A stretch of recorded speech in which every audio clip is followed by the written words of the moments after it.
আপনি দেখছেন news now, আমরা জানি কোনটা খবর।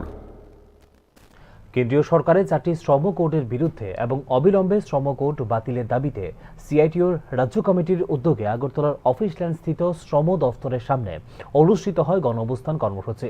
নতুন শ্রম কোড কার্যকর হলে শ্রমিকদের ন্যূনতম অধিকার খর্ব হবে, কাজের নিরাপত্তা নষ্ট হবে এবং সংগঠিত ও অসংগঠিত উভয় ক্ষেত্রে শ্রমিকরাই পড়বেন চরম অনিশ্চয়তার মধ্যে।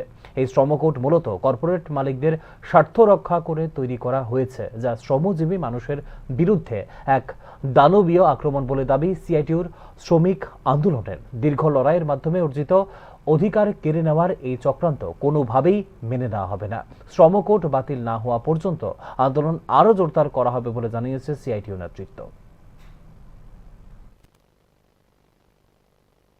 রুরাল এমপ্লয়মেন্ট গ্যারান্টি অ্যাক্ট, যেটা 2005 সালে পাস হয়েছে ভারতবর্ষের সংসদে, এই Mahatma Gandhi national rural employment guarantee act, সংক্ষেপে যাকে অনেকে বলেন মনরেগা, সেই রেগার কাজে ভারতবর্ষের 10 কোটির উপর মানুষ বাঁচেন।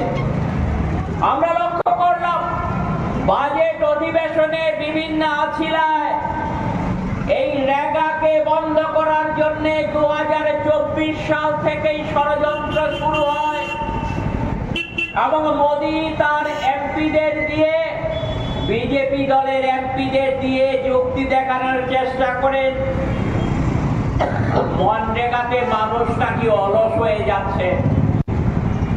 এই রেগার কাজ থাকার ফলে আমাদের সমাজের সর্বনাশ হয়ে যাচ্ছে। রেগার কাজের ফলে দেশের নাকি মারাত্মক ক্ষতি হয়ে যাচ্ছে। একের পর এক মোদীর দলের এমপিরা সেই 2014 সালে সেই ভাষণ দেওয়া শুরু করেছিলেন পার্লামেন্টে।